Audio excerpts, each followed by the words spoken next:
The business of war is hard and cruel irrespective of which side you're on.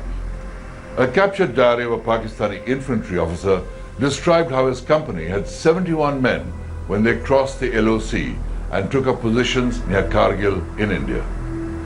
25 of those 71 were evacuated because of altitude sickness before the war even began. No replacements ever came. The soldiers were left to their fate as the Indian Air Force bombed their supply lines. Some Pakistani outposts subsisted on spoons of sugar for the last few days. But India's armed forces overcame far greater challenges as they fought the invaders in the world's mortal terrain. My name is Kabir Bedi, and today on Guns and Glory, we continue with the war in Kargil.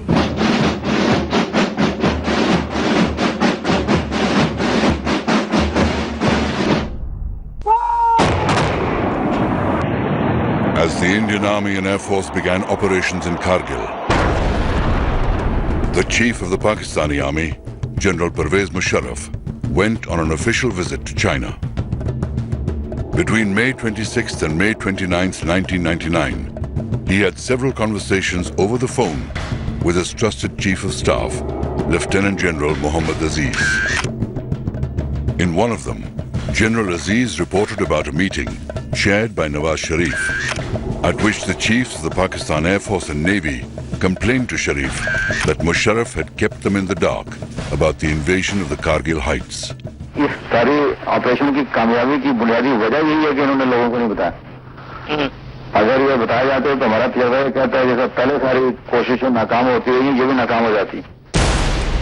This telephone conversation was intercepted by RAW, India's intelligence agency, and made public. The transcripts were distributed to foreign embassies in Delhi. At once the world knew that from the beginning, Kargil had unquestionably been an operation of the Pakistan Army.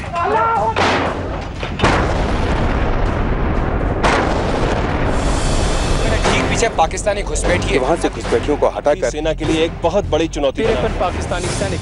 The Kargil War was extensively covered on the ground by both the Indian as well as foreign electronic media. The government of Atal Bihari Vajpayee effectively used the media to convey to the world the level of duplicity that Pakistan was practicing.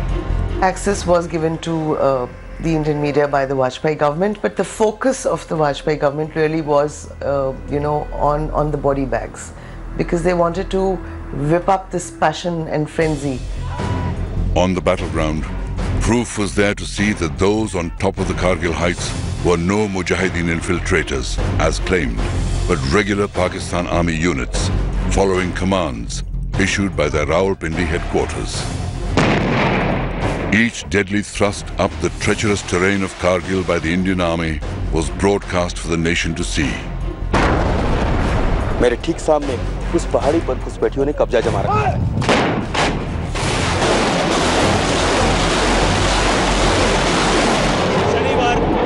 शनिवार पौने 8 बजे है और भारतीय सेना ने For the first time, Indians saw their heroes in action. And realized that they too were mortal men of flesh and blood, and it was only a brave death that anointed them with immortality.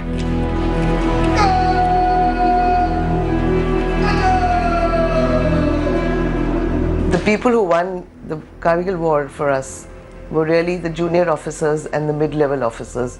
I would say even the senior leadership failed because they kept touting the official line that, it was some rats have come in, we'll be able to clear them in 48 hours. As we know, the war went on for over 2 months. The final assault to capture Point 5140 began from different directions. 3 battalions, 1 each from the Garhwal Rifles, Jammu and Kashmir Rifles, and the Naga Regiment were given the task of evicting the Pakistanis.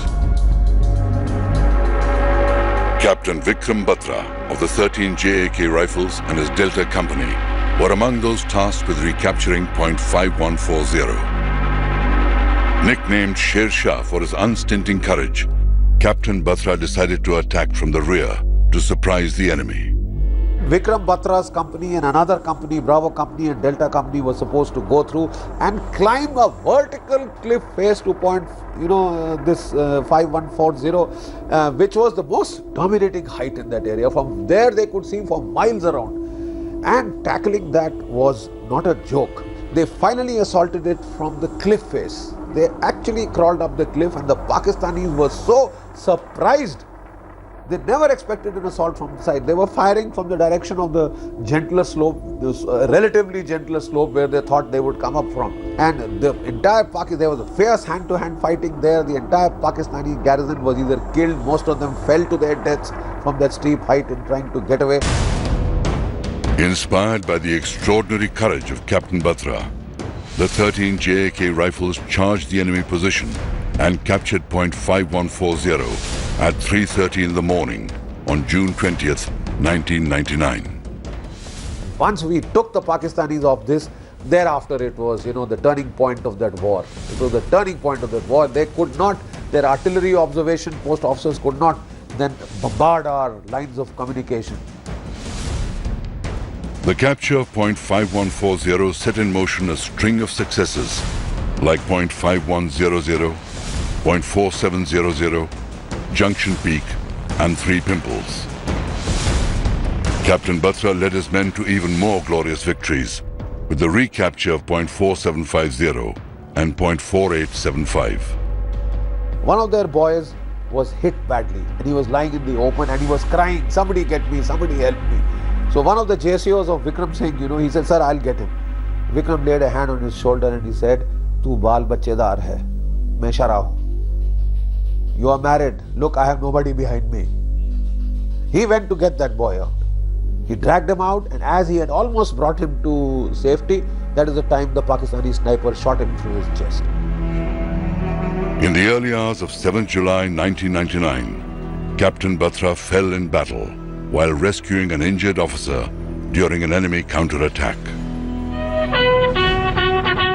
He was awarded the nation's highest honor for gallantry, the Paramveer Chakra. Pakistan had thought that the scare of a nuclear war would force the Western powers to intervene. More importantly, Pakistan wanted Kargil to be linked to the bigger issue of Kashmir. But for once it seemed no one was ready to listen to Pakistan. The international community realized that Pakistan was playing a dangerous game.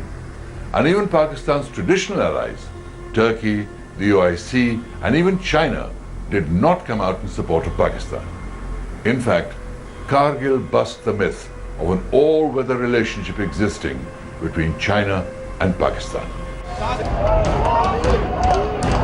The Prime Minister of Pakistan, Nawaz Sharif, had been trying to get America to come out in support.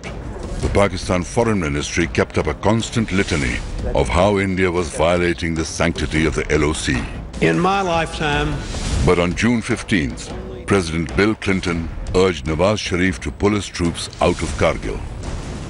In the same statement, President Clinton praised India's restraint in keeping the war localized.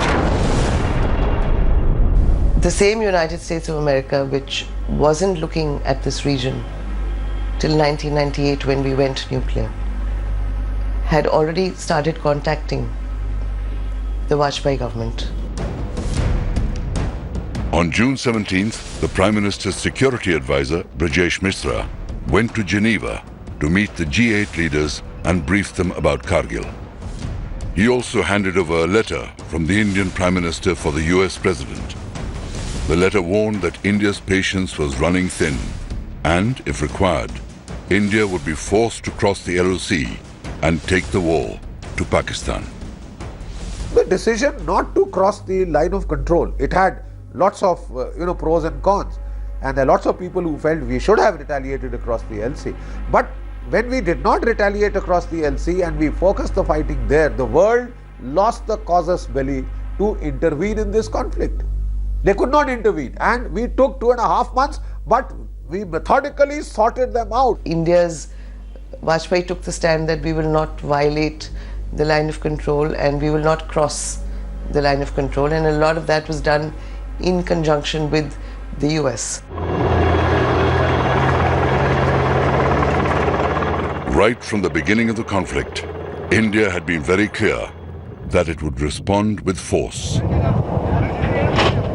But many measures were taken to deter Pakistan from escalating the conflict into a full-scale war. On May the 20th, even before Indian action on the ground began, the Indian Navy was put on full alert. Naval and Coast Guard aircraft began a continuous surveillance along the western coast.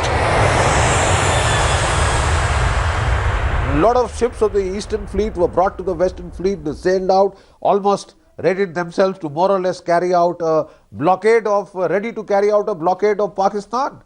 You know, choke their harbors at Karachi and elsewhere. And the Pakistanis were shaken. You see, they had never expected this response. They felt it would be confined to the Kargil heights, local infantry action. Then they found air power brought in, then they found the Navy deployed. You see, that is what shook them up. Amphibious forces of the Indian Navy from the Andaman Islands in the east were moved to the western seaboard. As the exercise shifted westwards, Pakistan moved all its major warships out of Karachi.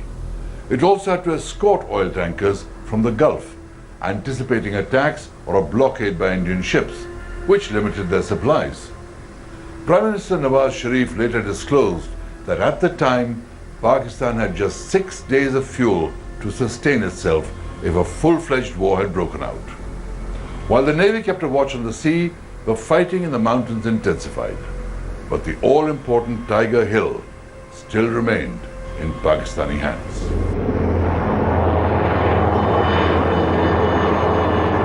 Tiger Hill stands 16,700 feet high, overlooking Dras. It is a massive feature, almost 1 kilometer wide at its base, and was formidably defended by the Pakistanis. The Pakistani Northern Light Infantry had taken positions on top of Tiger Hill, as well as on the high ridge that ran to its west. Several peaks south of Tiger Hill had also been occupied by the Pakistani soldiers, and these provided observation points of the surrounding valleys and ridgelines. Point 4460, a kilometer south of Tiger Hill, was within supporting range of the NLI's artillery mounted on Tiger Hill. The Tingle Nala divided the complex, and Hill 4875 and Point 4540 stood opposite Tiger Hill. The Pakistanis defending Tiger Hill and the Western Ridge had moved in heavy ammunition to create an engagement area with interlocking fire from multiple sides. An anti-personnel minefield also blocked the approach from Point 4540.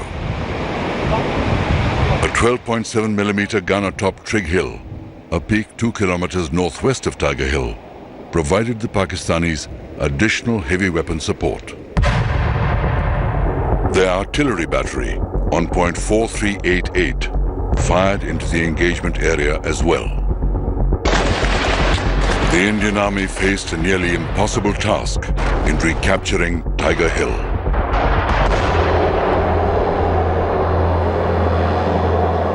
India had captured Point 4460 in late May, and this provided a base to direct fire onto Tiger Hill.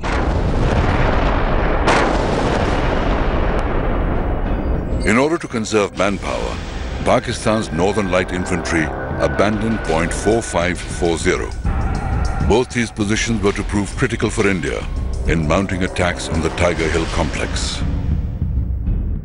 Given the urgency, unacclimatized and poorly equipped soldiers of the 1 Naga and the 8th Sikh were sent to assault Tiger Hill.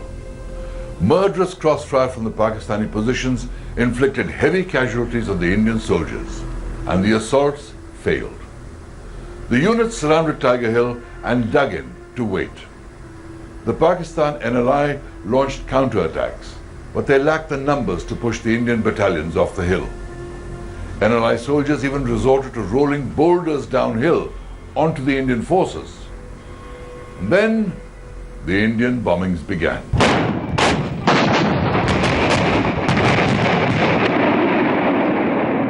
As India's massive bombardment began, it stretched the Pakistani positions to the limit.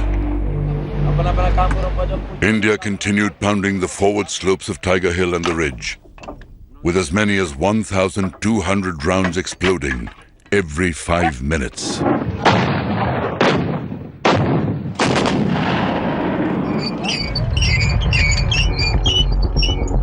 The Indian Army found an undefended flank on the east, and through this, they launched their attack on Tiger Hilltop.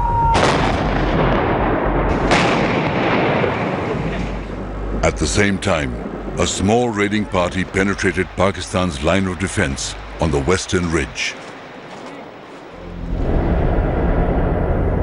25 soldiers of the 18 Grenadiers were ordered to advance and capture Tiger Hill. After scaling the rocks for 3 nights, they were just 50 meters below Tiger Hill when a stone slipped, giving away their position.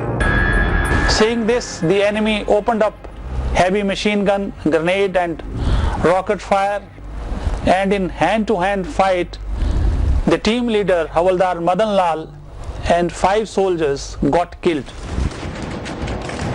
But 7 soldiers who were near the Pakistani bunkers could neither advance nor retreat.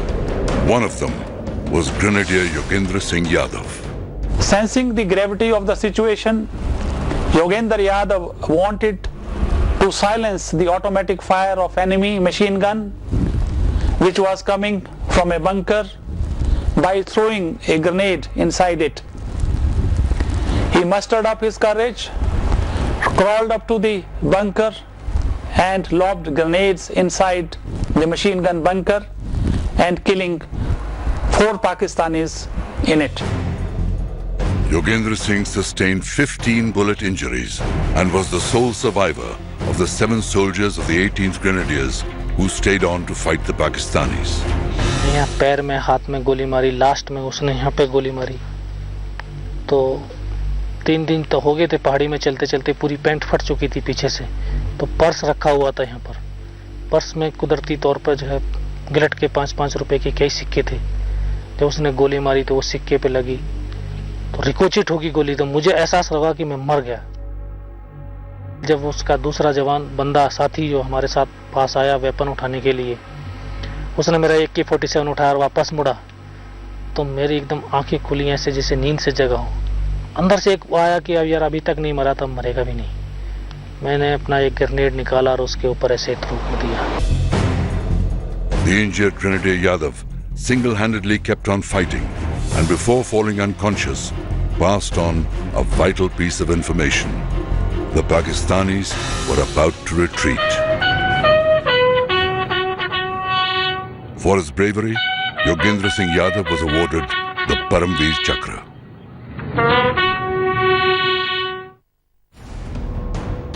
The Pakistani forces had been split in 2. They desperately tried to counterattack to join their lines.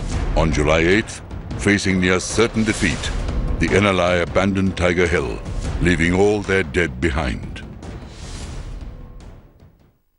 While most of the Kargil War was fought around Kargil, there was one battle which was fought on the Siachen Glacier. Pakistan's NLI had occupied the Balal Post, 19,000 feet high, the highest point that divides Indian and Pakistani positions in Siachen, a height where soldiers have to fight for every breath. In an amazing feat of mountaineering, 48 heroic men of the Indian Army climbed 1,800 feet of near vertical rock face to surprise the Pakistanis and recapture Balal Post on June the 27th, 1999. Such is the grit of the Indian soldier. But for the Kargil War to end, Nawaz Sharif had to rush to Washington. On June 27th, Pakistan's army chief announced at a press conference that Prime Minister Nawaz Sharif would shortly be leaving for Washington to meet President Bill Clinton to find a solution to the Kargil crisis. At that time, Nawaz Sharif was in Beijing, meeting the leaders of China. On June 28th, he abruptly ended his China visit and returned to Pakistan. In Washington, President Clinton changed the dates of his planned vacation to meet Nawaz Sharif. The US had even pushed for Prime Minister Atal Bihari Vajpayee to travel to Washington, but Vajpayee refused. Bill Clinton met Nawaz Sharif on July the 4th. Behind the scenes, Pakistani and US officials sat across the table to hammer out the exact wording for the declaration that would follow. Bill Clinton's national security advisor, Samuel Berger, constantly discussed the wording with Vajpayee's security advisor, Rajesh Mishra, in Washington. In Delhi, Prime Minister Vajpayee waited for President Clinton to call and tell him that Pakistan would withdraw its remaining troops with immediate effect.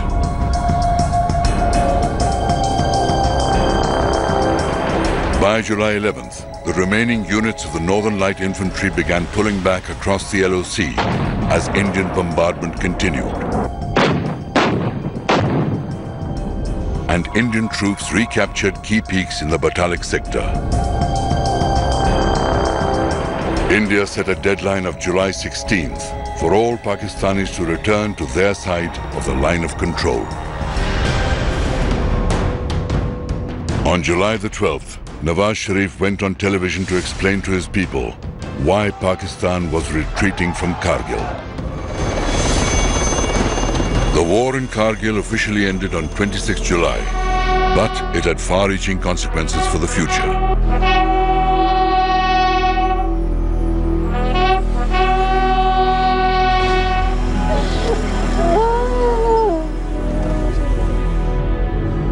Kargil was the beginning of a tussle between Pervez Musharraf and Nawaz Sharif that resulted in Sharif being ousted in a military coup and Musharraf taking over as dictator.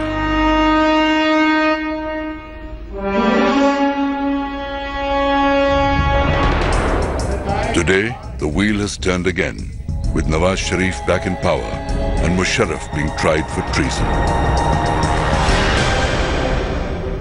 India learnt many lessons from Kargil. It ushered in long-term changes in the army's deployment and response strategy along the line of control. As the economy boomed, defense spending kept going up year after year. Kargil also made the Bofors guns legendary. And in Kargil, the Indian Air Force wrote the instruction manual for high-altitude air warfare. But war is war. And where there are guns and glory, there is also terrible death and suffering. We end this series with the idealistic hope that there are no more wars and that glory not depend on the barrel of a gun.